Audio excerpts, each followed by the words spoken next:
In the early spring of 2026, we did a Viking British Isles Explorer cruise. We hit ports in London, Dover, Liverpool, Dublin, Belfast, Holyhead, Ullapool, the Orkney Islands, Edinburgh, Aberdeen, Shetland Islands, and ending in Bergen, Norway. Although we were in a London port, the port is actually quite a distance from the city. It's outside the community of Tilbury.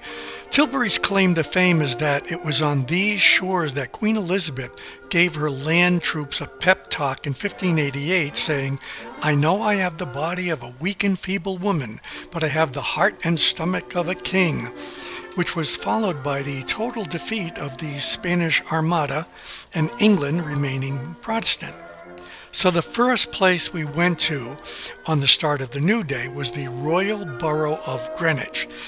It's a short ride there and you walk through this nice park area and onto the grounds of the Royal Observatory. There are other excursions you can go on, but this is the one we did. This is the home of the Greenwich Mean Time and the Prime Meridian. This red ball is the Greenwich Time Ball, one of the world's earliest public time signals, first installed in 1833. It drops daily at 1 p.m. To allow ships on the Thames to synchronize their chronometers. I have no idea what that means. The Royal Observatory is Britain's oldest scientific institution. It was founded in Greenwich by King Charles II, 1675.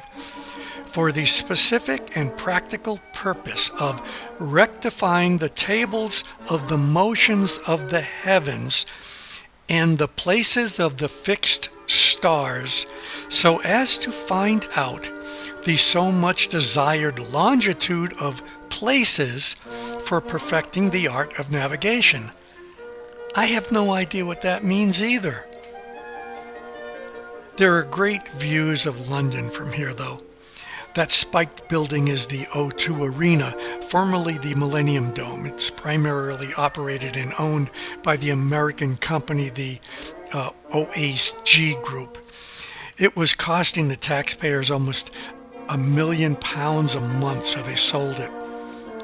Supposedly, back in 1675, although a sailor was able to measure his latitude, how far north and south he was, once out of sight of land, he had no means of measuring his longitude or how far east or west he was. As trade routes opened up, knowing where you were on the open sea was pretty important. It became increasingly urgent to find a solution to the so-called longitude problem. The maritime nations of Europe offered a variety of large rewards or prizes for a solution. Although by the early 1760s, sailors were able to find their longitude with the aid of the moon using the so-called lunar distance method, an Englishman, John Harrison, after over 20 years of trying, managed to build a timekeeper that he believed would keep good time at sea and win him the British Longitude Prize that had first been offered in 1714. His timepiece was pretty big at first, but he continuously improved it and made it smaller and smaller as time went on. No pun intended. The Prime Meridian in Greenwich dates back to 1851 when Sir George Airy established it. It was widely accepted as a standard for navigation within just a few decades, although the French, of course, resisted and instead opted for the Paris Meridian to become the line of reference, but eventually even they accepted it in 1884.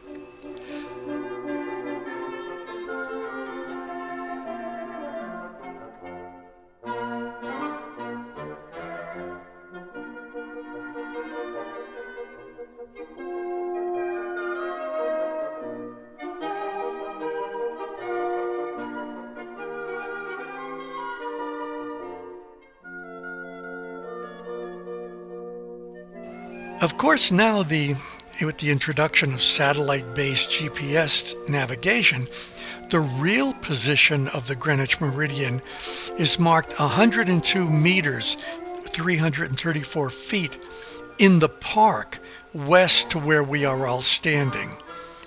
But it's still a fun thing to do. Yeah, screw accuracy. Close enough for government work.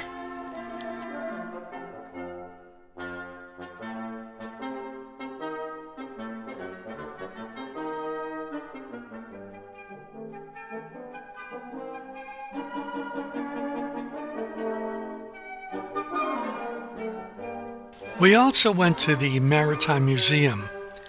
It's well known that England has a long and involved history on the oceans of the world. The countries they, and I use this term loosely, discovered and planted their flag, as Eddie Izzard would say. But I'm not going to go through everything we saw, I'll just show the pictures. Although I will mention the jacket that Admiral Nelson was wearing when he was killed at the Battle of Trafalgar is on display here, as is his stockings, and I'll kind of leave that alone.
There is a pedestrian walkway under the River Thames located in Greenwich.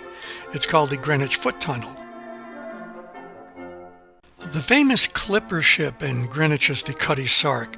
Built in 1869, she is the world's sole surviving tea clipper.